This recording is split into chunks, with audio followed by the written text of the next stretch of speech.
Bienvenido al segundo módulo de la certificación de asistente técnico informático.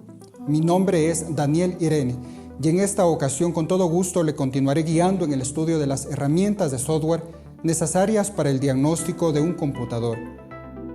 Por lo tanto, continuaremos conociendo las configuraciones generales y el administrador de tareas que permita mejorar el rendimiento de los programas, así como antivirus y actualización de controladores para mantener en óptimas condiciones el computador. Al finalizar este segundo módulo, usted estará en la capacidad de diagnosticar problemas que pueda tener el equipo a nivel de software y resolverlos.